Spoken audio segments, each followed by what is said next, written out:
우리가 이제 민수기 36장 마지막 장입니다. 민수기를 이제 끝을 냅니다. 민수기를 이제 보냅니다. 이제 다른 거 이제 민수기의 핵심은 두 번의 인구조사가 있었어요. 몇 번의 인구조사? 두 번. 두 번의 인구조사. 첫 번째는 시내산 아래에서 했죠. 출애굽 직후에 상계일째 됐는데 도달해가지고 인구조사를 합니다. 왜 인구조사를 했나요? 그 목적은 군대 편성을 위해서 앞으로 광야길을 걸어가야 되기 때문에 군대를 편성하는데 20세 이상이 몇 명이나 될까 그렇게 산 거고, 그 다음에 두 번째 인구조사는 이제 지금 여기 있는 가나안 땅 앞 모압 평지에서 두 번째 인구조사를 합니다. 왜 했을까요? 네, 그것은 가나안 땅 분배를 위해서 했습니다. 인구가 얼마냐, 20명 이상 남자들에게 땅을 분배해야 되기 때문에 몇 명인지 파악을 해야 되잖아요. 그래서 이제 가나안 땅, 그런데 지금 가나안 땅 들어갔다 안 들어갔다? 아직 들어가지도 않고 저 앞에 있는데 아직 가지도 않았다니까요. 그런데 중요한 게 뭐냐, 그리고 지파에게 분배합니다. 뽑아가 재입복해서. 그게 무슨 말일까? 하나님께서는 가나안 땅을 그들에게 주시기로 뭐 했다? 언약, 약속하셨다. 말씀으로 약속하셨다. 할렐루야. 그리고 나서 어떻게 했다고요? 그것을 반드시 이루는 분이라는 것을 보여주시는 거예요. 당신의 약속은 누가 지킨다?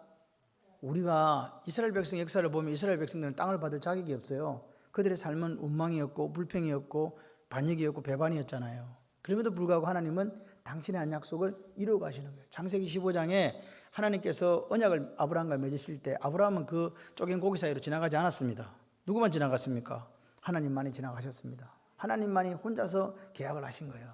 그게 무슨 말이냐? 우리는요, 계약대로 못 살아요. 우리는 말씀을 지킬 능력도 없어요. 그래서 행위로는 구원을 얻을 수가 없는 거예요. 그렇기 때문에 뭐가 필요하다? 하나님의 은혜가 필요한 거예요. 할렐루야. 오늘 우리가 이렇게 사는 거 하나님 은혜예요. 작년에 우리가 이제 쌀을 이렇게 나눠드렸는데 이 재단장식 해가지고 33개인가 제 기억으로 그래요. 그래서 나눠줄 데가 별로 없었어요.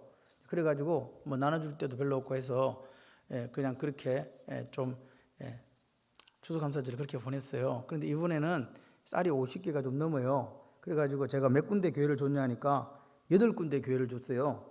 한 군데 돌봄센터하고 총 9군데를 준 거예요. 기쁘지도 않으세요? 그러니까 교회들이 이번에 코로나 때문에 예배를 못 들어가지고, 그리고 이제 개척해서 상가에 있다가 월세를 못 내가지고 가정에서 예배 드리는 그런 교회도 있고요. 여러 교회들이 있고, 또 이제 그 노숙자 이렇게 해주는 교회 있잖아요. 해주는 교회인데도 거기도 해. 그래서 이제 제가 이렇게 보니까 교회는 8군데, 돌봄센터 한 군데가 총 9군데 이렇게 이제 드렸답니다. 감사하지 않으세요? 저는 너무 감사해요. 추수감사주일에 작년보다 쌀이 많아가지고 행복했어요. 먹는 건 아닌데 하여튼 행복했어요. 그래서 이렇게 갖다 드리고, 제가 어제 노가다를 혼자서 했답니다. 그래가지고 어제 또 제가 마당도 열심히 썰었답니다. 죽을 뻔했습니다. 은행잎이 그렇게 아름다운데 썰기는 정말 안 썰리더라고요. 그래가지고 썰어놨더니 오늘 더 떨어졌더라고. 마당 한번 보세요. 완전히 막 황금 물결이야 지금. 그렇게 제가 이거 쓰면서 이랬어요. 하나님, 이렇게 많은 은행 이파리처럼 성도들이 오게 해주세요. 할렐루야. 그렇게 될 줄 믿습니다. 저는 그런 생각을 해요. 항상요, 그렇게 쓸 때 이렇게 생각이 이렇게 기대가 되고 소망이 돼요. 여러분도 그러시죠? 지나가다가 은행잎을 보시면 교회를 생각하세요. 저 떨어지는 은행잎만큼이나 우리 교회 성도들이 많아지기를. 할렐루야. 그래서 마지막 때 하나님 뜻을 이루기를, 그런 교회가 되기를 소원해요. 제가 자꾸 말씀드리지만 목사님들 와서 남에게 이렇게 칭찬을 잘 안 해요. 인색해요. 근데 이번 임직식을 온 목사님들이 이구동성으로 이렇게 교회에 대해서 기도 많이 했다, 수고했다, 그리고 앞에서 5명이 이렇게 막 안내하는 걸 보더니 막 감격해가지고 하는 목사님도 있고 여러 가지 일들이 있었답니다. 기쁘지 않으세요? 여러분들, 제가 이렇게 이야기해도 별로 기쁘지가 않은가 봐. 얼굴에 표정이 없어. 뭐 당연한 걸 뭐 그러냐. 딴 곳에는 당연하지 않는 것이 우리 위에 당연한 거예요. 그래가지고 지금 이렇게 보면 교회들이 막 위축이 되어 있거든요. 너무 힘들고 막 자꾸 규제하고 이러니까. 그런데도 와보니까 교회가요 펄펄 살아있거든요. 그리고 따뜻하대요. 됐지 뭐. 권사님들이 얼굴에다 뭘 좀 발랐는가 봐. 따뜻하게 보이는 거 보니까 막 이래가지고 하여튼 따뜻했어. 그래가지고 막 따뜻해진 교회, 따뜻한 교회. 그러면서 막 수고했다고, 이 어려운데 임시까지 해가지고 너무너무 수고했다고 막 자기들이 그렇게 저한테 카톡으로 보내주시고 또 말씀해 주시고 그래서 감사했어요. 추석을 이렇게 추석이란다. 추석 감사주의를 지나다 보니까 숫자가 똑같아 보니까 죄송합니다. 지나다 보니까 감사할 것밖에 없네요. 쌀이 너무 많이 들어와서 감사해요. 내년에는 한 100포대 정도 들어오면 이제 더 많이 나눠주지 않을까. 100포대가 들어오면 어떻게 되냐? 교회가 부흥하고 여러분들이 사업이 잘 되면 돼요. 아멘이십니까? 사업이 잘 되면 되지 뭐. 사업이 잘 되면 10포씩도 내고 이러면은 뭐 갖다 주면 됩니다 막. 근데 내년에는 이제 제가 나눠줄 부대를 좀 조직해 보려고요. 혼자서 안 될 것 같고 이렇게 어차피 우리 팀이 있으니까 그 우리 구제하고 봉사하는 부장을 통해서 이제 이렇게 좀 해야 되겠지. 인정 못 하겠어요 이제. 자꾸 많아지니까 힘들어요. 제가 혼자서 이거 안 하다가 하니까요 차에다가 들어 올리다가 들어 내리고 이게 하는 게 쉬운 게 아니었어요. 차라리 그냥 말씀을 묵상해야 되겠다. 그런 생각이 들더라고요. 그렇게 했습니다. 너무너무 감사하고 고맙습니다. 하나님께서 여러분의 그 헌신을 그러니까 그 쌀에다가 여러분 마음을 담으셨잖아요. 우리 교인들이 너무 고마워요. 어려운 개척교회 또 어려움 당한 곳에 해드리겠다고 했더니 나도 어려운데 이렇게 마음을 주셨잖아요. 그래서 물질은요 내 마음을 담는 그릇이에요. 아멘이세요? 물질은 내 마음을 담는 그릇이라니까. 하나님 앞에 내가 하나님 사랑해요 하는 모습을 쌀로 담고 물질로 담고 이렇게 드리는 거라고요. 여러분 보십시오. 두 번째 목적은 가나안 땅 분배였습니다. 이 인구조사. 그런데 오늘 보십시오. 이스라엘 백성들은 한 번도 하나님 앞에 제대로 선 적이 없어요. 그들은 불신앙, 배반. 그런데 하나님은 신실하신 분이다. 저는 그래서 하나님이 좋아요. 우리가 때로는 넘어지고 우리가 때로는 하나님 배반하고 하나님 떠날지라도 하나님은 한 번도 우리 손을 놓지 않는다. 할렐루야. 그분이 우리가 믿는 하나님이에요. 그리고 그분은요 신실하게 회전하는 그림자도 없이 우리를 가나안 땅으로 이스라엘 백성들을 가나안 땅으로 이렇게 인도해 가시는 거예요.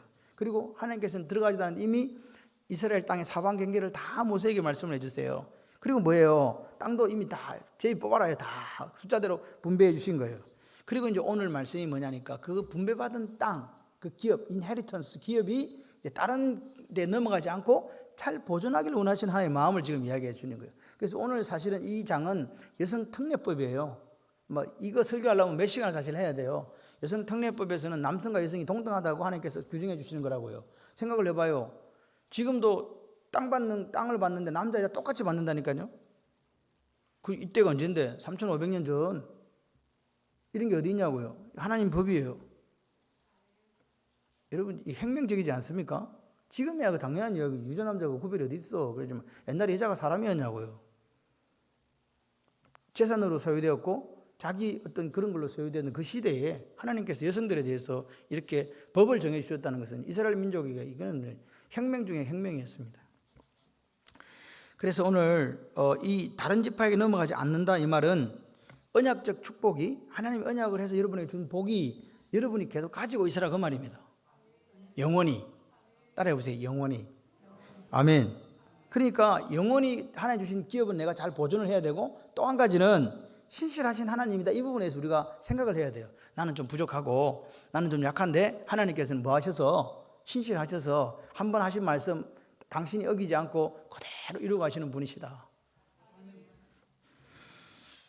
사실 이제 민수기 마지막을 이렇게 회고하면서 이렇게 보면요. 그 언약에 동참한 이스라엘 백성들의 삶의 모습은 그렇게 좋지 못했습니다. 마음이 아픕니다. 원망했죠. 불평했죠. 반역했죠. 얼마나 여기서 살았어요. 그래서 고라 반역으로 몇 명 죽었어요. 14,700명이 죽었어요. 바알볼의 간음 사건으로 인해서 24,000명이 죽었어요. 또 연병으로 죽어요. 그리고 또 그들이 범죄해서 하루에 100명씩 죽어요. 무조건 죽어야 돼. 그래야 38년이 끝이 나요. 60만이 다 죽어야 되니까. 이런 상황 속에 그들이 있었다. 그런데 하나님은요 신실하시고 변함없으시지만 반역하고 불신앙인 것, 민수기 14장 반역했을 때 내 귀에 들린 대로 너희들의 원망과 불평이 들린 대로 내가 그대로 행해주겠다. 그렇게 하셔서 그들은 징계받았잖아요. 그러니까 보세요. 오늘 우리 삶을 원망과 불평으로 살 것인가 아니면 오늘 기도한 것처럼 감사함으로 살 것인가, 그것은 우리의 선택이에요. 원망과 불평에 대해서 하나님께서 들으세요. 감사에 대해서도 들으세요. 내 귀에 들린 대로 행하리라. 할렐루야. 어느 거 하실래요? 복 받으시기를 원하시는 분들은 불평의 입술을 제하고 원망의 입술을 제하고 감사의 입술로 나가시면 돼요. 미리 감사할 수 있는 영성이 있으면 더 좋겠고요. 그래서 보세요. 가데스 바네아에서 그들이 정탐꾼을 보내고 돌아와서 어떻게 합니까? 원망과 불평을 밤을 새우면서 모세 죽이고 여호수아도 갈렙 돌로 치고 애굽으로 다시 돌아가려고 했죠. 그들의 삶에 대한 응답, 원망과 불평에 대한 하나님의 응답이 38년 광야길이라는 걸 아십니까? 그래서 이게 우리에게 도전이 되는 거예요. 내 인생길에도 하나님께서 광야길을 돌리실 수도 있고 내 인생길에도 하나님께서 함께 하셔서 날마다 하나님께 부으시는 은혜와 복을 누릴 수도 있다는 사실입니다. 그건 여러분의 선택이에요. 어디로 가든지 내가 하나님을 하시 기뻐하는 자리에 있든지 안 그러면 하나님을 원망하고 불평하고 그래서 하나님의 징계를 받는 자리에 있든지 그것도 우리의 선택인 것입니다. 오늘 이스라엘 백성들은요 항상 어떤 모습이냐? 내 모습에 연약해요. 믿음 없어요. 수없이 원망하고요. 수없이 불평해요. 그 속에 내 모습이 그대로 있답니다. 이스라엘 백성들의 모습은 우리의 거울이에요. 우리의 본보기예요. 그대로 우리와 같이 이렇게 오버랩 되는 거예요. 그래서 오늘 이 밤에 하나님 이렇게 물으시는 거예요. 내가 너에게 준 광야 있지? 그 광야에서 너 어떻게 지금 살고 있어? 이렇게 묻고 계시는 것 같아요. 여러분은 오늘 이 인생의 광야길을 걸어가시는데 어떻게 살고 계십니까? 그 이야기입니다. 우리는 어디 살고 있다고요? 광야예요. 아까도 말씀드린 것처럼 이 광야의 삶에 있어서 지금 우리가 믿음과 감사로 채워가고 있는가 아니면 원망과 불평으로 채워가고 있는가 한번 생각해 보세요. 이렇게 살아도 하루를 살아요. 저렇게 살아도 하루를 살아요. 아멘으로 살아도 하루를 살고 노멘으로 살아도 하루를 삽니다. 어느 걸 택하시겠습니까? 아멘 안 하고요. 원망과 불평하면 자꾸 이 몸속이 자꾸 안 좋은 것만 쌓여요. 감사하고 기뻐 보세요. 어떻게 되나? 건강해지세요. 예. 코로나 바이러스 이기는 게 감사랍니다. 웃음. 감사하면서 웃을 때 역사가 일어나는 줄 믿습니다. 여러분 오늘 우리가 믿음과 감사로 채워야 되는데 때마다 일마다 불평하고 다른 사람 자리 욕심내고 세상과 타협하고 그러면서 하나님 징계를 자초하면서 살아가는 모습 아닌가? 한번 우리가 거울을 비춰봐야 돼요. 지금 우리는 어디다가 포커스를 두고 어디다가 지금 목적을 두고 살아가는가 그 말입니다. 그런데 이 민수기에서 우리에게 보여주는 건 뭐냐니까 그렇게 우리가 자유의지에서 인격적으로 결정한 거 있지요. 그 책임이 우리의 몫이라고 말씀하시는 거예요. 이렇게 해도 된다. 내가 너희들에게 첼렘 나의 형상을 주었기 때문에 그렇게 선택할 수 있다. 따먹을 수도 있다. 선악과 따먹을 수도 있다. 내 말, 내 명령에 내 규례와 명령을 지키지 않고 살아갈 수 있다. 그러다 그 선택은 너희들 하지만 거기에 대한 책임도 져야 된다. 그걸 지금 민수기는 우리에게 이야기해 주는 거죠. 13절에 보시면 이는 여리고 맞은편 요단과 모압 평지에서 여호와께서 모세를 통하여 이스라엘 자손에게 명령하신 계명과 구례니라. 앞에 민수기 쭉 나오는 것들이 결국 이 장이 실제적으로 전체 36장을 다 대변하고 있다는 거죠. 다시 말해서 민수기를 쭉 읽으면서 같이 해보실래요? 다시 기억해서 같은 실수하지 마라. 다시 기억하고 다시 기억해서 이스라엘 백성들이 범했던 그 실수 다시 하지 마라. 그런데도 우리가 실수한다니까요. 그런데도 우리는 원망하고 불평하잖아요. 있어야 될 자리 잊지 못하고. 그러니까 이 말씀이 오늘 다시 실수하지 말고 다시 기억해야 되는 이 말씀이 오고 오는 세대들에게 진리의 말씀이다 라고 우리에게 이야기하시는 거죠. 여러분 오늘 민수기를 보내고 지금 강의를 몇 강 했는가 보니까 66강 했더라고요. 66강 했는데 시간이 많이 흘렀죠. 66강이면 1년이 지났다는 이야기잖아요. 52번밖에 안 되니까 1년 넘게 지금 한 거예요. 그리고 지금 11월 달이네. 시간이 자꾸 빨리빨리 흘러가잖아요. 그래서 우리가 우리 한 해 남은 시간들을 하나님이 기뻐하시는 모습으로 살자. 아멘이십니까? 여러분 오늘 두 번째 인구조사를 하고 오늘 슬로바스의 딸들이 이제 문제를 제기하고 그 문제에 대한 해답이 오늘 이야기가 나오는 거예요. 분배 원칙이 뭐라고요? 각 조상의 이름을 따라 받는 거였어요. 그 20세 이상 되는 남자의 수대로 분배하는 거였다고요. 그런데 오늘 머나세 지파에 속한 슬로보아시라는 사람이 있었답니다. 그 사람이 광야에서 죽었는데 딸만 5 놓고 죽었어요. 딸 부자였나 봐요. 그런데 그 당시에 딸에게는 남자 20세만 계수돼 가지고 땅을 제비뽑아 분배받기 때문에 이 여자 5 딸이 분배를 못 받은 거잖아요. 그래서 이 분배받지 못한 것에 대해서 이의를 제기합니다. 왜 우리에게 땅을 주지 않습니까? 이 슬로보아스는 요셉의 7대 손입니다. 그러니까 가나안 땅을 받을 정당한 권리가 있다는 거예요. 그런데 아들이 없어서 못 받는 건 부당하지 않습니까? 땅 주세요. 이제 모세한테 와서 이렇게 이야기한 거죠. 그러면서 이런 이야기를 합니다. 우리 아버지가 광야에서 쓰러져 죽었지만 죄짓고 죽은 거 아니고 고라당 사건에 반역에 참여해 죽은 것도 아니고 그냥 나이가 들어서 자연적으로 죽은 거예요. 근데 아들이 없는 걸 어떻게 해요? 근데 아들이 없다고 해서 가족들에게 가나안 땅을 주지 않으면 우리는 어떻게 삽니까? 그 말이잖아요. 딸들은 갈 데가 없는 거죠.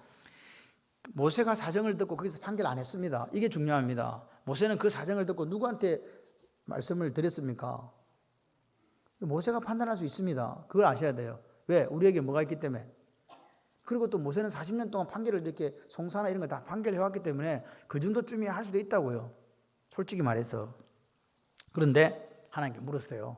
그랬더니 하나님께서 사연을 들으시더니 하시는 말씀이 그들의 말이 옳다. 27장에 보게 되면 그 아버지로 돌아갈 기업을 얻도록 배려해 주라. 이렇게 21장 1절에서 11절에 보게 되면 그 이야기를 해요. 이렇게 하고 나니까 이제 문제가 생긴 거란 말이에요. 이 므낫세의 족속들이 보니까 큰일 났다. 슬로브스 딸들이 지금 땅을 받은 것까지 좋은데 쟤들이 지금 시집을 딴 데로 가버리면 지금 다른 지파로 가버리면 어떻게 되지? 요 문제가 생긴 거예요. 다른 지파에 가면 그 땅이 누게 된다? 다른 지파 땅이 돼버리잖아요. 그래서 이제 슬로브아 딸들이 땅을 받고 난 뒤에 거기에 속한 이제 길르앗 수령들이 와가지고 이제 모세와 그리고 그 이스라엘 지도자에게 이야기를 하는 거예요. 이거 큰일 났다고. 어떻게 할 거냐고. 다른 지파로 시집가게 되면 우리 기업이 므낫세 지파의 기업이 땅 기업으로 넘어가지 않냐. 그럼 결국 하나님께서 제이법하고 우리가 준 땅이 지금 어떻게 된다? 삭감된다. 작아져 버린다.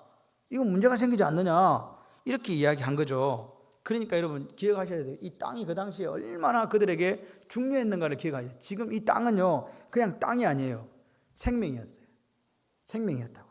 인간 생활이 근본 수단이기 때문에 땅이 없으면요 자기들은요 살 수 없다라고 그렇게 아는 거예요. 그렇기 때문에 길라스에 있는 이 수령들이 자기 지파 므낫세 지파에 할당된 땅을 지키려고 하는 것은 지극히 당연한 일이었다. 이렇게 볼 수가 있죠. 그런데 중요한 것은 이스라엘에 있어서 이 땅은요 하나님의 유업이잖아요. 약속의 유업. 이 약속의 유업이거든요. 그래서 더욱 소중한 거죠. 그래서 신명기 27장에 보게 되면 경계표, 그러니까 너희 집 땅, 우리 집 땅 있는 경계표 살짝 밤에 뽑아가지고 저 땅 좀 넓히려고 앞으로 꼽을 수 있는데 그거 하라면 하지 마라. 하지 마라. 신명기 27장에 보면 경계표를 옮기는 사람 저주받을지어다. 그럼 사람들이 아멘 이렇게 했어요.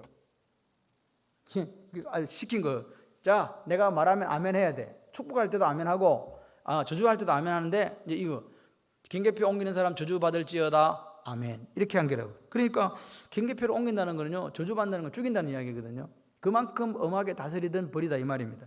그러니까 오늘 이스라엘 백성들이 그 기업을 지키기 위해서 어떻게 했냐는 거죠. 근데 이게 그러면 그때 기업이면 그때의 거울이면 오늘 우리에게 뭔가 교훈을 주시는 거잖아요. 그죠? 그때 이 슬로바스의 딸들 때문에 기업을 지키려고 그 땅을 지키려고 그렇게 했던 그 수령들을 보면서 그러면 하나님이 오늘 묻는 거예요. 이 말씀 오늘 우리에게 하신 말씀이니까 나에게 하신 말씀이니까 그럼 너는 도대체 그러면 뭘 지키냐 이 말입니다. 지금 이때에 21세기 오늘 살아가는 우리에게 성도의 기업은 뭐냐 이 말입니다. 하나님 주시는 기업이 뭐냐고요. 그리고 너는 그것을 지키기 위해서 무슨 노력을 하고 있냐 물어보신다 이 말입니다. 오늘 나에게 하시는 말씀이니까 나에게 레슨 교훈을 주시니까 보세요. 히브리서 6장 11, 12절 이렇게 얘기합니다. 우리가 간절히 원하는 것은 너희 각 사람이 동일한 부지런함을 나타내어 끝까지 소망에 풍성해지고 게으른 자가 되지 아니하고 게으른 자가 되지 않은 믿음 그리고 오래 참음으로 말미암아 이것 때문에 약속들을 기업으로 받는 자들이 되고 다른 사람이 그렇게 하면 기업 받는구나 그런 사람 되라 라는 말씀이 히브리서 6장 11, 12절에 나와요. 뭐라고요? 약속들을 기업으로 받는 자가 되라는 거예요. 그러니까 지금 여기서 약속들을 기업으로 받으려면 무슨 노력해야 되는가를 히브리서 6장 11, 12절에서 이야기하고 있는 거죠. 이 성도들이 받을 기업이 뭐예요? 우리가 받을 기업이 뭐예요? 그럼 기업들이라고 그랬어요. 기업들. 약속들이네. 기업들이 아니고 약속들이 많다는 거예요. 우리가 받을 기업인데 약속들. 하나님 약속들. 같이 해보실래요? 하나님께서 우리에게 주신 약속들은 구원과 영생과 천국입니다. 하나님 우리에게 한 약속들이 있다는 거예요. 그게 우리 기업이라네요. 그러니까 지금 구원, 영생, 천국을 우리는 얼마나 소중하게 여기냐 묻는 거죠. 기억하셔야 돼요. 세상이 그 어떤 것보다 이 하나님 주신 약속들 소중하다. 인정하시면 아멘. 세상의 무엇과도 바꿀 수 없다. 아멘이십니까? 그게 그리스도인이에요. 그러니까 보세요. 세상의 무엇이, 그 어떤 것이 하나님께서 주시는 구원과 영생과 천국보다 더 소중할 수 있겠냐 그 말입니다. 다시 말해서 이 구원과 영생과 천국은요, 우리가 가진 모든 걸 다 주어서 살만한 가치가 있다. 생명을 들이더라도 살만한 가치가 있다. 할렐루야. 천국은 마치 밭에 감추인 보화와 같으니 사람이 이를 발견한 후에 숨겨두고 기뻐하며 돌아가서 자기의 소유를 몽땅 팔아 다 팔아 그 밭을 샀느니라. 마태복음 14장 44절 말씀이에요. 보물이에요. 이건 반드시 내 모든 걸 들여갖고 사야 될 게 뭐냐? 예, 구원, 영생, 천국이잖아요. 그런데 우리가 이 하나님 약속들을 뭘 샀어요? 공짜로 얻었어요? 은혜로 얻었습니다. 아멘이십니까? 여러분, 은혜로 우리가 하나님께서 주신 거예요. 예수 그리스도의 피로. 이스라엘 백성들이 자기 땅을 지키기 위해서 이렇게 목숨을 걸었다면 오늘 우리도 하나님 주신 이 기업, 약속들, 구원, 영생, 천국을 놓고 목숨을 걸어야 될 줄 믿습니다. 그럼 어떻게 하라 그랬냐? 여기 이브리서 6장 11, 12절에 보니까 첫 번째로 부지런함을 나타내라는 거예요. 부지런함을 나타낸단 말이 무슨 말이냐? 정해진 목표를 향해서 전력 질주한다는 거예요. 목표를 향해 전력 질주한다. 그래서 사도 바울이 뭐라고 이야기합니까? 표대를 향하여 그리스도 예수 안에서 하나님이 위에서 부르신 부름의 상을 위하여 달려갑니다. 빌립보 3장 14절 말씀이에요. 이런 수고 우리 해야 된다. 구원, 영생, 천국을 위해서. 할렐루야. 신앙생활은요, 전력질주예요. 같이 해보실래요? 신앙생활은 전력질주입니다. 100m 달릴 때는요, 주구장창 거기만 보고 뛰는 거잖아요. 중간에 가다가 차 한잔 마시고 갈 수 있습니까? 없습니까? 못 가요. 100m는 무조건 전력질주예요. 신앙생활이 그렇다 이 말입니다. 후퇴 없어. 뭐 2보 전진, 1보 후퇴 이런 거 없습니다. 무조건 전진, 중단 없는 전진. 아멘 좀 하세요. 중단 없는 전진. 왜 그러냐? 우리가 염려한다고 우리의 키를 한 자도 더 할 수 없기 때문에. 다시 말해서 우리가 어떻게 한다 해서 우리의 생명을 일초라도 연장할 수 없기 때문에 오늘 내게 주어진 이 시간, 수요일날 예배드리면 예배드리는 시간에 와서 하나님을 기쁘시게 하는 거예요. 새벽에 기도하는 시간이면 그 시간에서 기쁘시게 하는 거예요. 하루를 살게 하시면 그 하루를 기쁘시게 하는, 기쁘시게 살아내는 거예요. 그거밖에 없어요. 뭐 한창 뒤에 할 거다, 뭐 좀 되면 할 거다, 뭐 좀 벌면 할 거다, 뭐 건강 좀 주시면 할 거다, 이런 거 없다니까요. 그냥 내게 있는 이 상황에서 내가 하나님을 기쁘시게 하는 삶을 살아내는 거예요. 오늘 우리가 하나님 주신 기업, 영생, 천국, 구원을 빼앗기지 않기 위해서는 열심히 있어야 된다. 부지런함을 나타내라. 이게 첫 번째. 두 번째는 뭐냐? 풍성한 소망이 있어야 돼요. 소망이 있다는 말은 로마서 5장 3절 4절에 이렇게 얘기합니다. 환난 당할 때 즐거워하세요. 환난이 인내를, 인내는 연단이 연단은 소망을 이루는 줄 알미니라. 할렐루야. 그러니까 오늘 뭐가요? 끝까지 이 시련 속에서도 이 문제 속에서도 이 환난 속에서도 나는 뭐래요? 소망이 있다. 하늘나라에 대한 소망. 할렐루야. 그리고 뭡니까? 끝까지 인내하는 자세가 인내해야 되는, 끝까지 인내해야 된다. 참아내야 된다. 참는 거는요, 이빨 아무고 참지 마시고 웃으면서 참으시기 바랍니다. 이거 춤이야. 할렐루야. 힘들고 어려울 때 이것쯤이야. 아멘이십니까? 그리고 마지막에 뭐냐니까 그 약속에 대한, 하나님의 약속에 대한 견고한 믿음이 필요한 거예요. 뭐가 필요하다고요? 흔들리지 않는 믿음요. 누가 와서 뭐라든지 말든지 막 개가 짖어도 뭐는 간다? 너무 절절합니까? 개는 짖어도 기차는 간다 몰라요? 기찻길 옆에 개가 왜 그리 많은지 막 짖어. 그래도 기차는 가요. 너무 성경적이지요. 개는 짖어도 기차는 간다. 하나님의 약속에 대한 견고한 믿음. 할렐루야. 아마 저녁에 생각날 거야. 개는 짖어도 기차는 간다. 이것만 생각날 수도 있어. 그래서 제가 이런 말을 잘 안 하는 거예요, 사실. 여러분 생각을 해봐요. 약속을 받았어요. 하나님 약속을 주셨거든. 근데 내가 믿음이 없어. 그러면 약속이 소용이 있어요, 없어요? 없어요. 약속 받으면 뭐가 있어야 돼? 믿음이 있어야 돼. 같이 한번 하실래요? 약속을 기업으로 누릴 수 있는 사람은 믿음의 사람입니다. 아멘. 우리가 하나님 약속을 믿었으면요, 약속을 받았으면요, 그 약속을 믿어야 돼요. 그리고 뭐라고요? 부지런히 인내와 소망을 가지고 하나님이 허락하신 기업을 어떤 놈이 빼앗아가지 못하도록, 마귀가 빼앗아가지 못하도록, 이단에 넘어가지 않도록 어떻게 해요? 최선을 다하는 우리가 돼야 됩니다. 그래야 진짜 복을 누릴 수 있는 거예요. 운동장에서 다른 박지라도 상 받는 사람 몇 사람? 한 사람인 줄 너희가 알지 못하느냐? 너희도 상을 받도록 이와 같이 다름질하라. 이기기를 다투는 자마다 모든 일에 절제한다.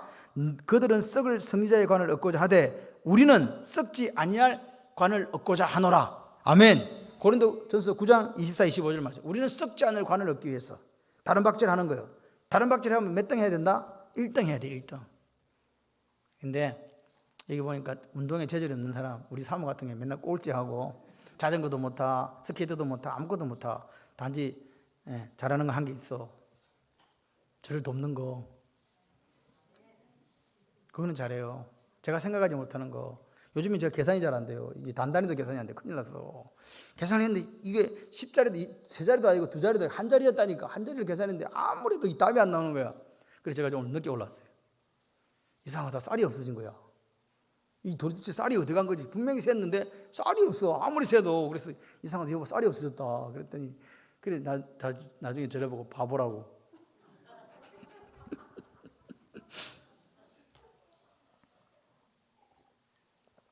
제가 그 삼성 노트에다 기록을 해놨는데 이 글자를 작게 해놨으니까 위에는 보지도 않고 안 보이는 데 감춰져 있고 밑에 거만 세니까 아무리 세도 이게 숫자가 안 맞는 거예요. 그래서 이상하다. 분명히 내가 어젯밤까지 숫자가 맞았는데 아침 내가 지금 숫자가 안 맞다 그래가지고 그래고 나중에 맞더라고요. 그래고 나보고 속으로는 저한테 말은 안 하더라고요. 왜 위에 걸 안 보고 밑에 것만 세고 있냐고. 그래서 혼났어요. 그래가 겨우 예배들이 올라왔답니다. 진짜예요. 이거 아니 성도님들이 귀하게 쌀을 주는데 쌀이 없어진 거야.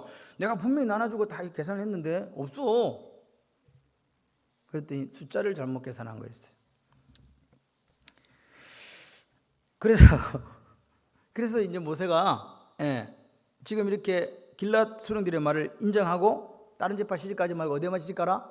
너희들 지파 므낫세 지파 안에만 시집가라 이렇게 이제 명령한 거죠. 이게 그렇게 하면 이제 기업의 이동이 지파로 딴 지파로 안 넘어간다. 이게 이제 사례가 된 거죠. 그래서 이게 여성 상속법, 특례법이 됐다는 이야기입니다. 그래서 슬로바스의 딸들은 이제 모세의 명령에 따라서 누구한테만 결혼했다? 므낫세 가문에 있는 사람들하고 결혼했어요. 그런데 사실 그 당시에는 므낫세 가문은 아니고 밑에 로벤도 있고 갓 지파도 있었거든요. 사람들 눈에 보여요, 안 보여요? 보여요. 근데 우리 보고 어디로 가라고? 므낫세 지파만 가란다. 열받아요, 안 받아요? 열받지 지금. 열받아요. 이런 상황이 지금 온 거예요. 근데 이제 우리가 슬로보아스의 이 수령들이 와서 이렇게 모세와 이스라엘 지도자에게 와서 이렇게 고했다 하는 이 자체에서 우리는 영적인 진리를 우리가 하나 발견하게 되는데 와서 고하고 해결책을 찾고자 했다는 거예요. 자기들끼리 해결책을 찾은 게 아니에요. 와가지고 모세한테 왔어요. 다시 자기들의 생각대로 하지 않고 뭐라고요? 하나님 말씀대로 하려고요. 모세한테 와서 묻는 거예요. 하나님한테 좀 물어봐 주세요. 이게 도대체 어떻게 해야 되는지. 그러니까 모세가 어떻게 했어요?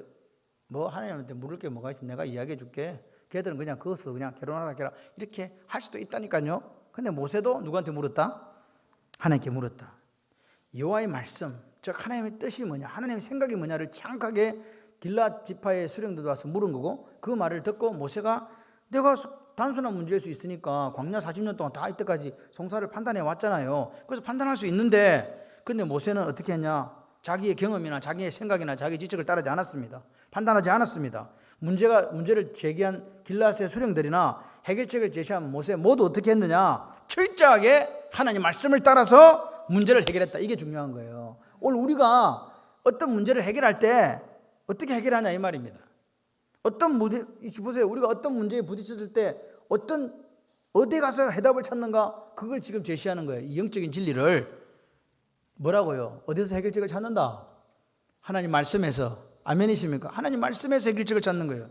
여러분 오늘 우리가 이 신앙생활이라고 하는 것은요, 하나님 말씀과 내 삶을 맞춰가는 작업이에요. 다시 말해서 하나님의 뜻을 내 뜻하고 내 뜻을 죽이고 하나님 뜻을 맞추고 가는 거. 다시 말해서 내 생각을 죽이고 하나님 생각을 따라가는 이게 신앙생활이에요. 근데 오늘 모세와 이 므낫세 지파의 수령들이 그렇게 했다는 거예요.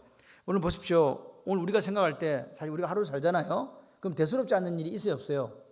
있어요. 그럼 어떻게 해요? 자기 생각과 경험으로 판단하잖아요. 그럼 된다 안 된다?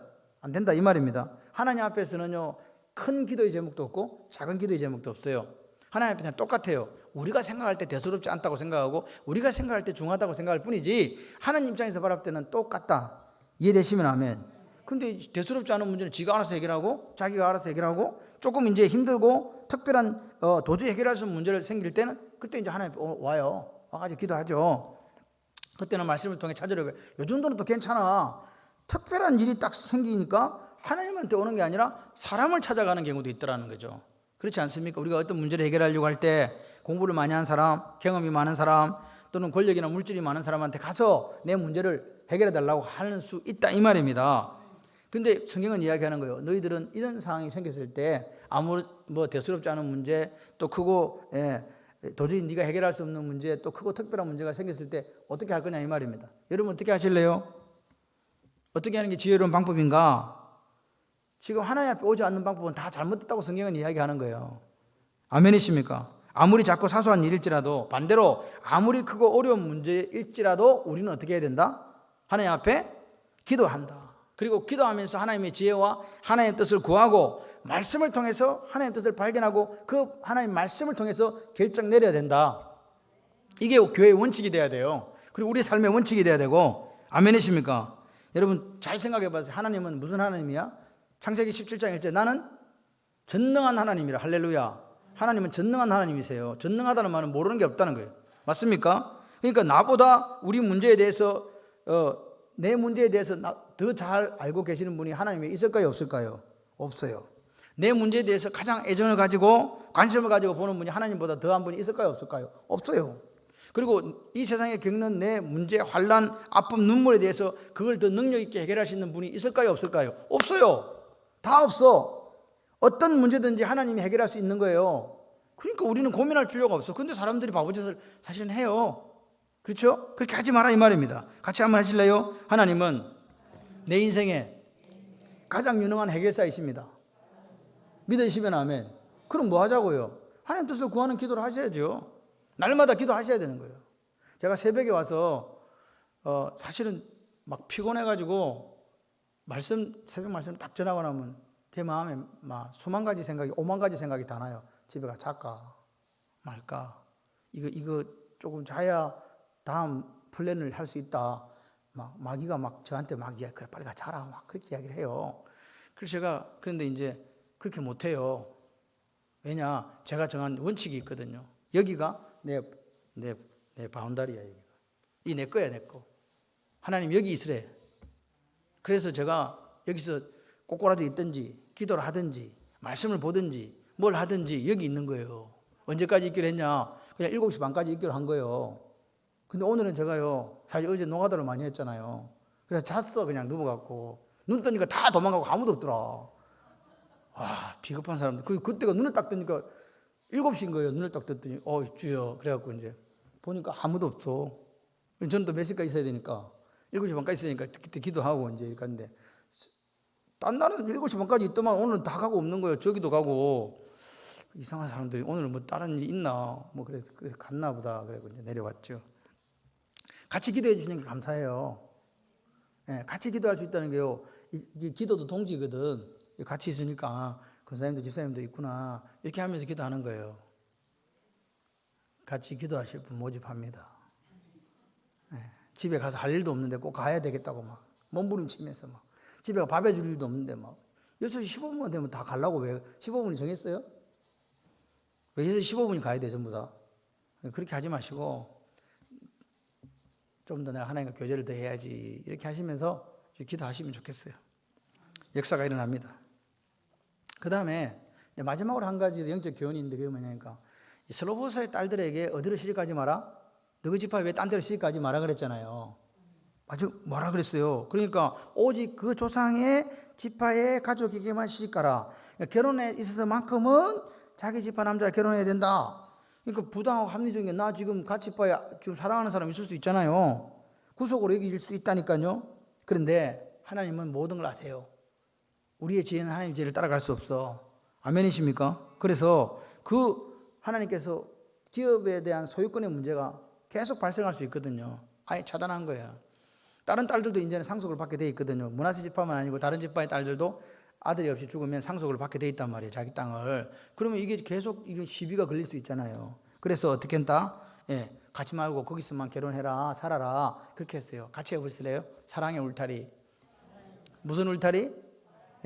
여러분 이게 그 슬로보스의 딸들에게는 이게 우리한 족쇄일 수도 있다라고 생각할지 모르지만 그게 사랑의 하나님의 울타리예요.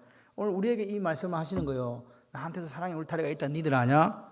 그 사랑의 울타리는요 뭐냐니까 말씀을 통해서 우리 보고 하지 말라 하는 말씀들이 있지요. 그게 사랑의 울타리예요. 같이 해보실래요? 하지 말라 하는 말씀들이 사랑의 울타리입니다. 예, 왜? 근데 우리가 이렇게 보니까 그렇게 하나님께서 금하신 것들을 보면 솔직히 우리 마음에 마음이 좀 안 들어. 날 자유를 제한하고 내 삶을 구속한다야 하나님이. 그리고 불합리한 것도 있어요. 그래서 어떨 때는 막 이거 안 지켜보고 싶은 생각이 막 드는, 유혹이 드는 그런 경우 있습니다. 그런데 하나님께 우리에게 주신 이 사랑의 울타리는요 우리를 제한하고 자유를 제한하고 구속하려고 주신 울타리 아닙니다. 같이 해보실래요? 하나님의 배려. 양무리는 어디 있어야 돼요? 양의 울타리, 양을 위해서 쳐는 울타리 안에 있어야 자유롭고 안전합니다. 하나님이 오늘 우리에게 주는 울타리가 있습니다. 그게 사랑의 울타리예요. 그게 가장 안전하고 자유롭다고 얘기해 주시면 아멘. 여러분, 아담과 하와가 하나님께 정해놓은 사랑의 울타리를 넘어가 버렸어요. 선악을 알게 하는 나무 열매 따먹지 마라. 그랬을 때 그들은 그 울타리를 넘어갔습니다. 더 자유를 누릴 것이라고, 하나님처럼 될 것이라고, 눈이 밝아져서 이제 하나님 없이 살 수 있을 거라는 그 착각에 빠졌습니다. 그렇게 되었습니까? 자유가 아니었습니다. 죽음이었습니다. 고통이었습니다. 여러분, 어린아이 있잖아요. 우리 꼬맹이들. 어린아이는 누구 품에 있어야 돼요? 엄마 품에 있어야 돼요. 부모의 사랑의 울타리가 있는 거예요. 크면요 독립시켜줘야 돼요. 그러나 크기 전까지는 그 아이는 엄마 아빠의 그 사랑의 울타리 안에 있을 때 보다 확실한 자유를 보장받는 거예요. 안전한 지킴이 있다. 여러분, 오늘 하나님께서 우리에게 이 사랑의 울타리를 주신 것은요 우리를 자유에서 이가 아닙니다. 더욱더 확실한 자유를 누리기 위해서 하나님께서 우리에게 이 울타리를 주신 줄 믿습니다. 그게 진짜 자유라고요. 형제들아, 내가 너희로 하여금 이 일에 나와 아볼로를 들어서 본을 보였으니 이는 너희로 하여금 기록된 말씀 밖으로 넘어가지 말라. 기록된 말씀 밖으로 넘어가지 말라 한 것을 우리에게 배워 서로 대적하여 교만한 마음을 가지지 말게 하려 함이라. 고린도전서 4장 6절 말씀. 할렐루야. 기록된 말씀 밖으로 넘어가라. 넘어가지 마라. 우리가 삶을 살아가면서 정해야 돼요. 사랑의 울타리가 어디라고요? 기록된 말씀이라고요. 이 기록된 말씀 바깥으로 넘어가면 안 돼요. 여러분 기억하셔야 돼요. 이 슬로보아스의 딸들에게는 그 지파에서 이렇게 결혼하는 것이 그게 울타리이고 자기들의 자유를 제한하는 것 같았지만 결국은요 자기들을 지키는 거였어요. 오늘 민수기 36장의 이 말씀은요 같이 해보실래요? 각각 9절에 나옵니다. 각각 자기의 기업을 지켜라. 크게 해보세요. 각각 자기의 기업을 지켜라. 이게 핵심 단어예요. 여러분의 기업이 있습니다. 하나님께 주신 기업이 있어요. 할렐루야.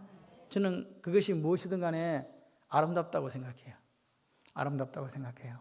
그 기업을 지키시기를 바랍니다. 여러분, 오늘 우리 삶이 어찌 보면 길지 않습니다.